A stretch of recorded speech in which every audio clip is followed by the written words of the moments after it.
What's going on, Port fans? Welcome back to another video on my channel, and today we're going to be talking about essentially the fallout from the showdown on Friday night. I've taken a couple of days to just assess the whole situation and so kind of recover from what's been a pretty difficult weekend to take it all in. And being there on Friday night, it's just a bit of an extra experience and a bit of an extra heartbreak to go with it all. And and that's the whole reason really for the delay of this review. And I sort of wanted to talk about not the game as such, but more so what's next for Port Adelaide. And I think there's a lot of calls at the moment and a lot of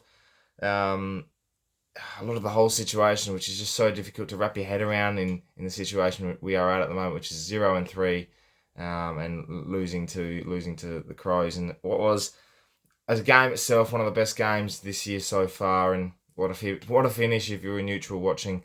But yeah, let's get straight into it. Let's talk about Port Adelaide and see where we're at and the fallout from the showdown. It's been a difficult weekend to take it all in. Port Adelaide, losing after the siren with a Jordan Dawson in-swinger that, looking at it, I was at the angle and with my mate, and he got the whole thing on camera, and it just looked sensational. Come on, Dawson! You gotta watch it.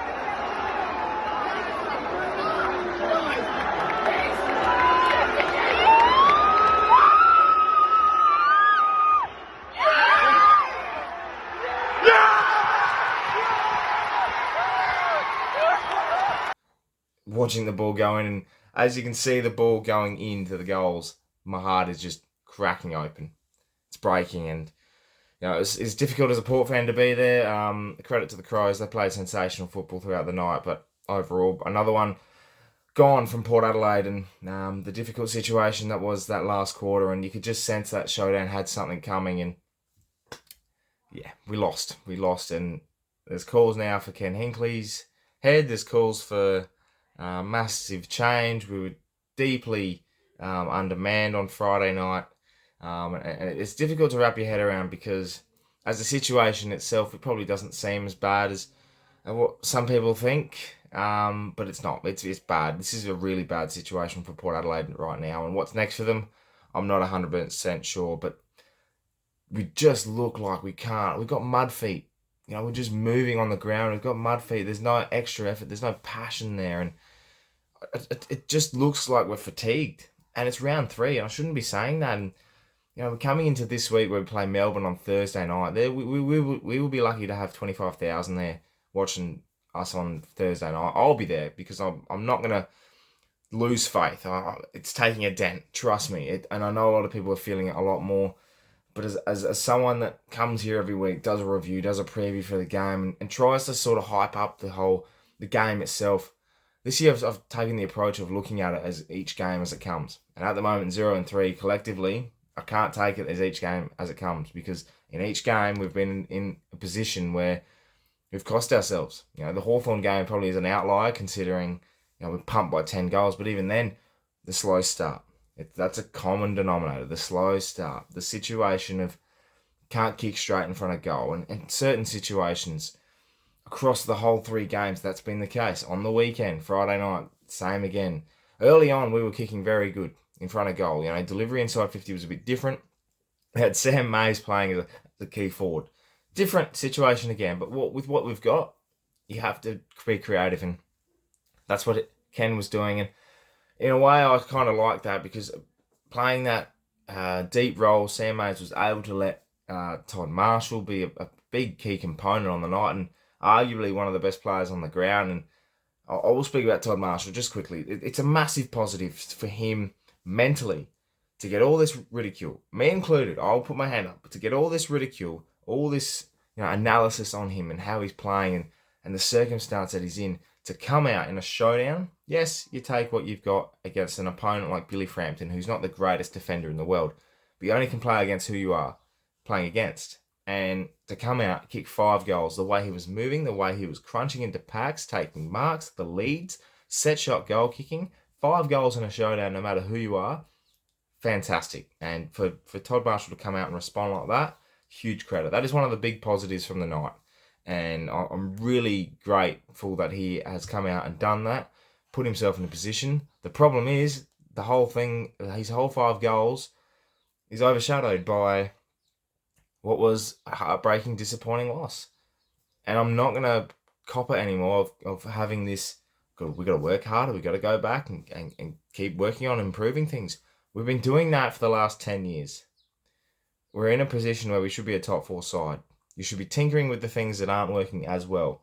The two things that I had in mind, and everyone else as a Port fan has in mind, is the mentality of the players and entries inside 50. On the weekend, a lot better. But transition from defence to attack, still questionable with the bomb long down to a contest, but also a goal kicking. All these little tremors are popping up and they're becoming big earthquakes.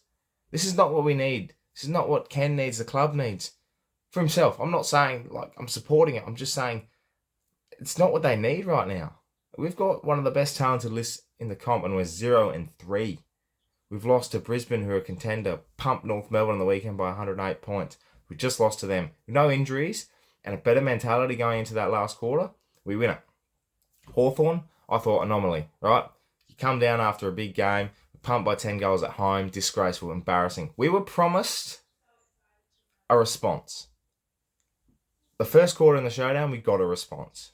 We got 5 goals to 2. Great football, a great first quarter contest. I thought it was probably our best quarter for the game, probably our best quarter for the year. And to come out in the second quarter, we steadied the ship a little bit, pretty even. They won the quarter 5 goals to 4, but we were up. To then go into the third quarter, create a distance and a lead. In my mind, it switched to Brisbane. We were up by 24 points. We had the foot on the throat, ready to go. And just a couple of mistakes, a couple of little mental blanks, and we cost ourselves a couple of goals.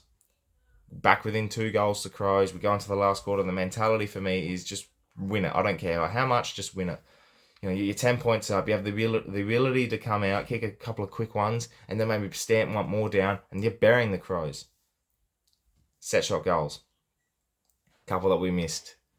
Just, it's difficult to get your head around the fact that we couldn't bury a team, and we've never been able to do that. We don't have that mental edge to bury a team like the teams that have won premierships. Richmond, Melbourne, West Coast. They were able to bury teams in the last 5 years. And now, we should be in a position where we can do that. And last year, when we buried Carlton, I thought we'd finally tick that box. Come out in a prelim and get pumped. Mentally scarred. Now we are mentally scarred emotionally every single week, and we're 0-3, and this season is just about gone. I'm sorry that I have to be so upfront with this, because I'm normally a balanced person when it comes to viewing things. I have my own opinion of it. Everyone has their own opinion. That's the beauty of being a supporter of Port Adelaide, the beauty of being a supporter of anyone in the AFL and footy in general. But the time is coming. The clock is ticking. And there's one man, I think, that has to really just cop it and say, yeah, look, this is not going to work anymore. We can't keep trying things. We're just in a circular whirlpool. And eventually, what happens in a whirlpool? You get flushed. The season's not gone down the toilet yet. But in saying that, thin ice. And it has to come with a response this week. And I really just can't cope anymore with these heartbreaking losses after the Sirens either. What are you doing, Port Adelaide? We can't keep losing after the Siren. It happened like 4 times. Where's our turn?